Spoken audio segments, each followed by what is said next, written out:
Good morning बच्चों।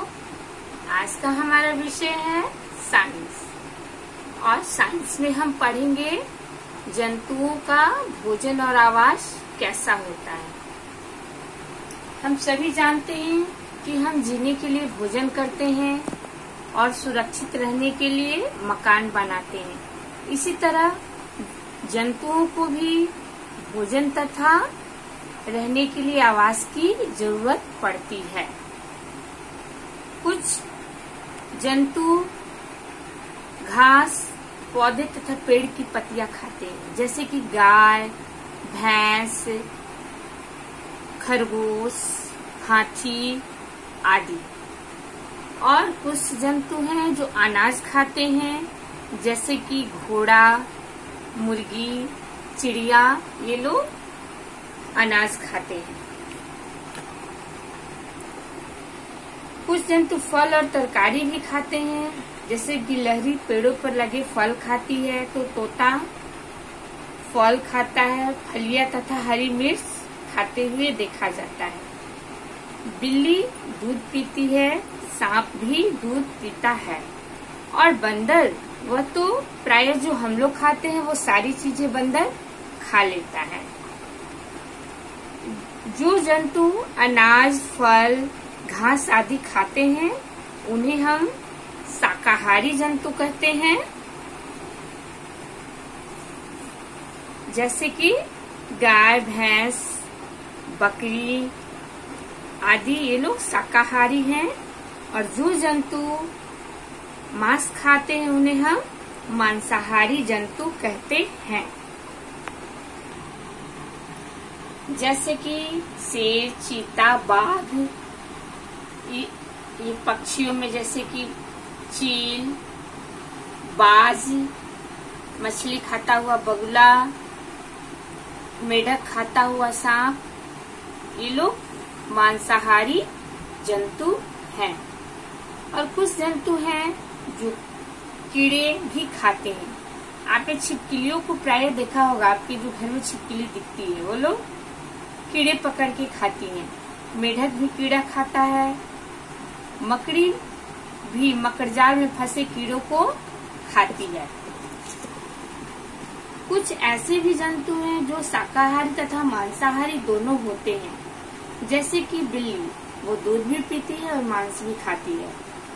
और सांप, वो सांप भी दूध पीता है और चूहों को भी खाता है।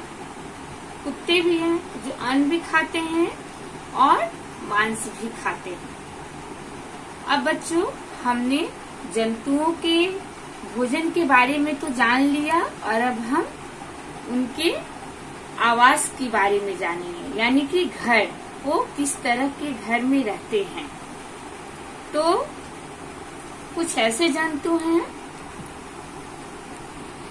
जिनका आवास उनका मालिक बनवाता है, जैसे गायों के लिए गौशाला, घोड़ों के लिए घुड़साल या अस्तबल, सुअरों के लिए सुअरबाड़ा आदि बनता है। कुछ जंतु अपने आवास की व्यवस्था खुद करते हैं, जैसे चूहा अपने रहने के लिए चूहा बिल बनाता है और उन बिलों पर सांप अपना कब्जा करके उसमें रहने लगता है। लोमड़ी, खरगोश आदि जमीन के भीतर बड़ी बिल में रहते हैं, तो शेर, बाघ आदि अपनी मांद बनाकर उनमें रहते हैं। हिरन और नीलगाय खुले आकाश में रहते हैं। हाथी अपने झुंड के साथ पेड़ों के नीचे अपना बसेरा बनाती है। और पक्षी प्राय अपना घोंसला खुद बनाते हैं और उसमें रहते हैं। मधुमक्खियों के घोंसले को छत्ता कहते हैं। मकड़ी अपने जाल बनाती है और जिसे हम मकड़ जाल कहते हैं। इस तरह हमने इस पाठ में जाना कि किस तरह से जंतु अपना भोजन करते हैं, वो क्या क्या खाते हैं और कैसे रहते हैं, उन जंतुओं का आवास क्या होता है। तो बच्चों, आप इस चैप्टर को अच्छे से पढ़ोगे और समझोगे। बच्चों, मैंने क्वेश्चन आंसर आपकी कॉपी में लिखा है जो आपके पास भेज दिया जाएगा। ये भी क्वेश्चन नंबर 1 का पूरा 11 तक और क्वेश्चन नंबर 2 का। ये हमारा बचता है खाली स्थान। इसे आप खुद से किताब में ही करोगे। यहाँ पर ऑप्शंस दिया हुआ है, आपको इसमें से चुन करके लिखना है। मैं आपको बता देती हूँ, जैसे शेर एक जंतु है तो क्या है? मांसाहारी जंतु है, तो हम यहाँ पे मांसाहारी लिखेंगे। इसी तरह से एक शाकाहारी जंतु है तो इनमें से क्या होगा? गाय। दूसरा नंबर में होगा गाय एक शाकाहारी जंतु है। शाकाहारी तथा मांसाहारी दोनों है तो क्या होगा यहाँ पे?